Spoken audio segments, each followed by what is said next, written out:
And hello all, Mr. Cowan here, helping you with Unit 5, Lesson 1, Representing the United States. Go ahead and pause the video, read, answer the warm-up questions. Come on back when you're ready to discuss.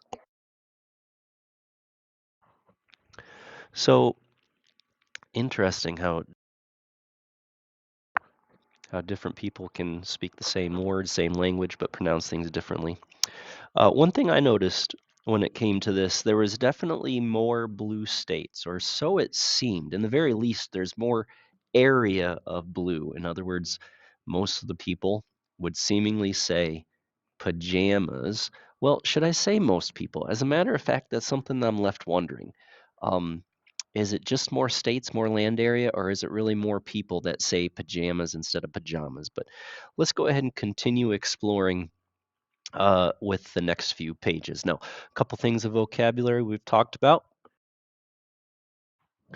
When it comes to vocabulary, let's talk about ratio. Ratio is a comparison of two things. So for instance, we have a ratio of 4 girls to 2 boys. You could write it with the colon in between. You could write it verbally 4 to 2, but all those mean the same thing. Now, speaking of meaning the same thing, you could also reduce that 2 to 1, 2 to 1, 2 to 1. And yeah,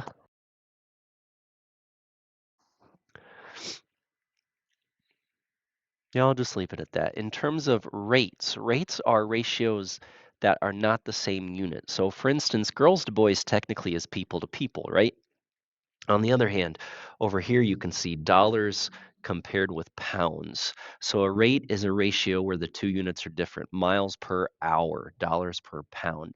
A unit rate, see, I'm kind of wondering why anybody would say 26.25 for every 5 pounds when you could simply divide this out,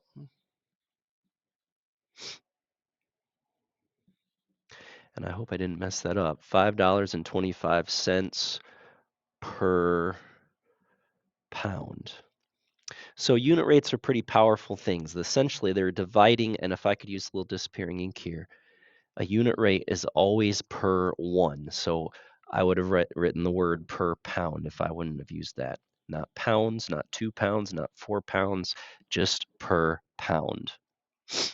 A proportion is when two rates are identical, or two ratios are identical. So for instance, if I put an equal sign between there, you could see that 4 to 2 is the same as 2 to 1. It's an equivalent base ratio.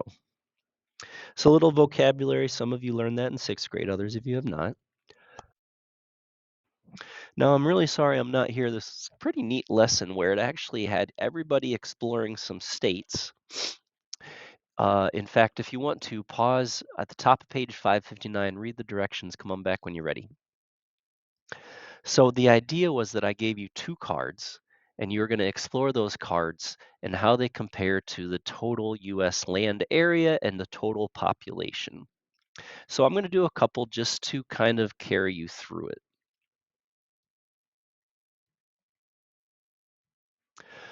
Interesting, the first state I picked was Iowa, which is where half of the Callan clan is from.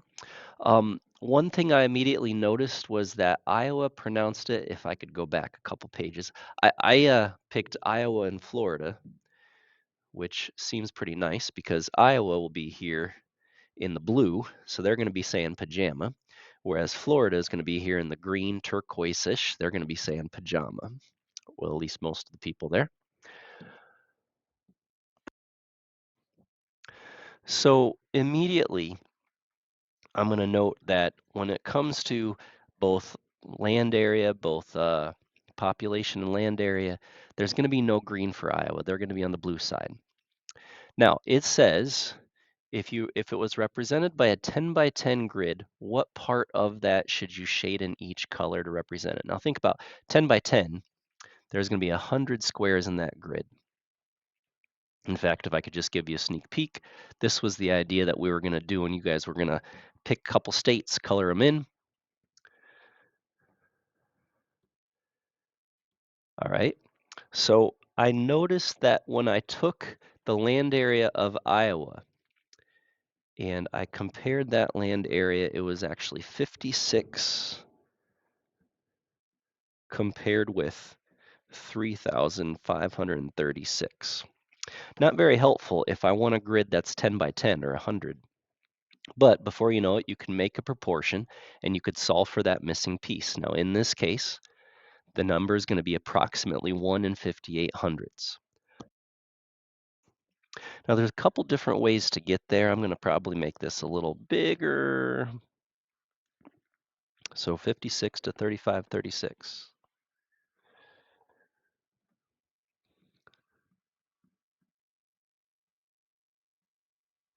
And we want it to be 100.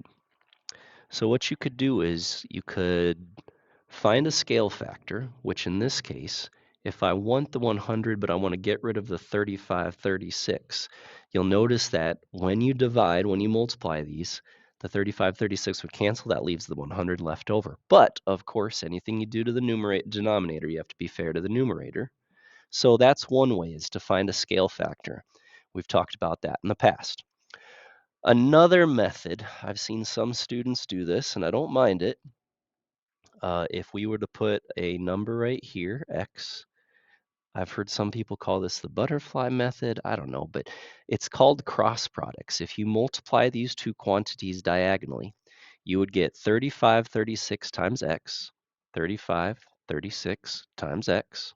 You'd get 56 times 100, 56 times 100. And as long as they started out proportionally, they should still continue to be proportionate. Now, in this case, if I want to know just what x is, I would divide both sides by 3536.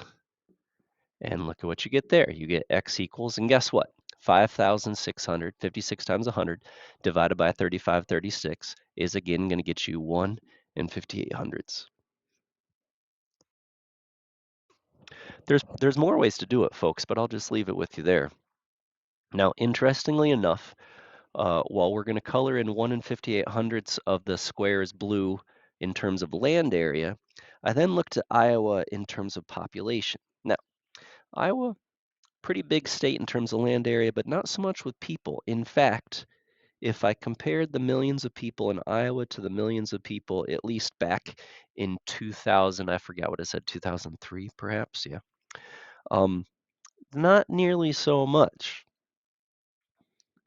So in this case, you can once again find a scale factor, use your cross products, but whichever way you do it, you're going to find less than a full grid is going to be colored in.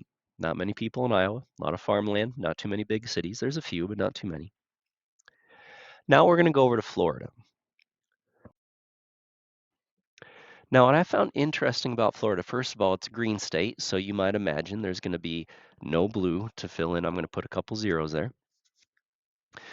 When it came to land area, again, we're comparing this to 3,536, shucks, I don't know if that was millions of square meters or square feet or what. Florida was 54, which is really stinking close to Iowa, isn't it? So Florida, very long state, but not nearly as wide or almost rectangular that Iowa is. Anyways, very comparable area proportions, ratios. On the other hand, coming down to population, so how many people in Florida approximately are saying pajama instead of pajama? Well, goodness gracious, there's a lot more people in Florida. And in this case, I would actually need to color in almost 6.5 squares.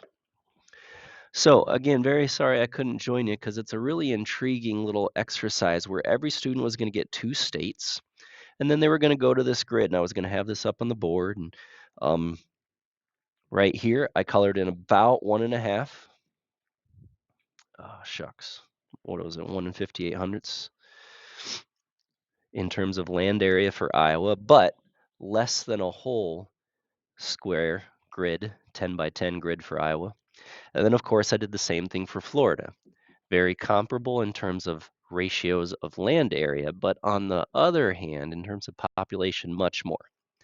So I'm sorry that we don't have the ability to get 20-some students up to do this. Allow me, please, to show you what the final grids would look like. Now, the grid on the left is for land area, and perhaps that's not a surprise to anybody. After all, if you remember the warm-up page, it sure seemed like there was a lot more blue than there was green. But if you remember, one of the things I wondered is, okay, that's land area, but what about people?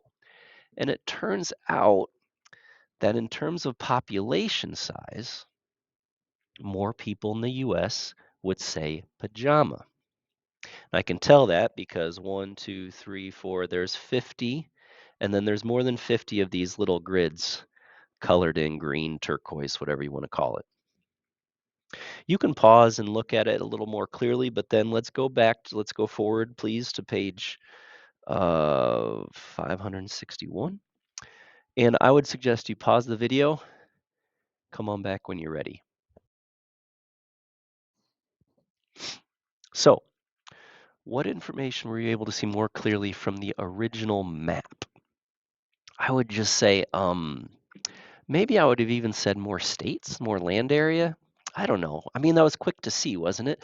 On the other hand, what was easier to see on the grid of land area? Well, how much in comparison? So if I go back a page, and this is going to be kind of a pain in the butt. If I go back, I can notice that we've got 10, 20, 30, 40, 50, 60, almost 70% of land area, almost 70 out of 100 grids, 68-ish, 67 and a half perhaps.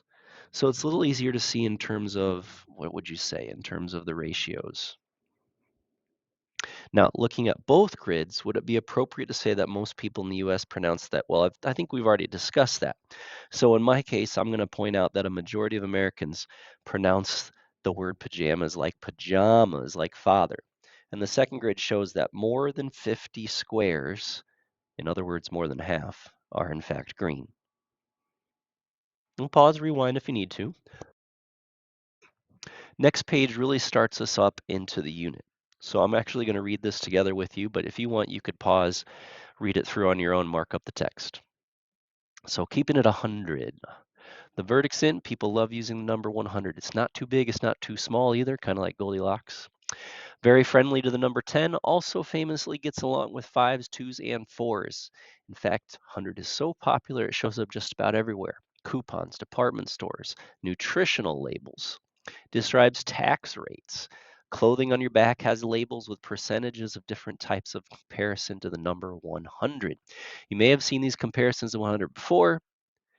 You already know. They're called percentages.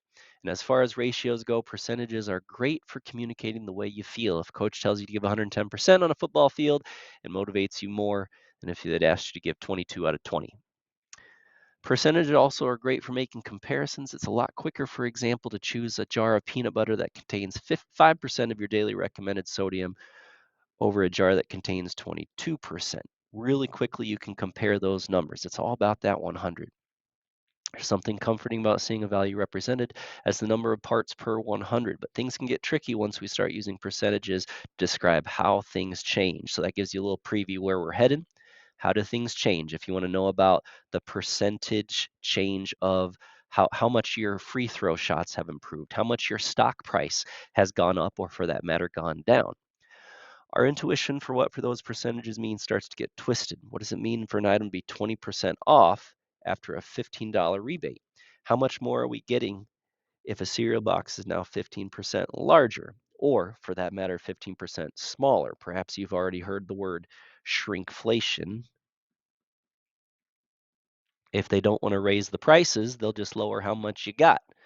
So I wonder if we could find out what percent that changes. All right, given how often we use percentages in our current events, scientific research, reports on the economy, and as we described, changes in price, having a strong grasp of how to perform calculations and communicate what percents is key to being an informed decision maker. Don't worry, stick with us. We'll help you keep it 100. All right, folks, that's all I got. Onward, please, to your homework assignment.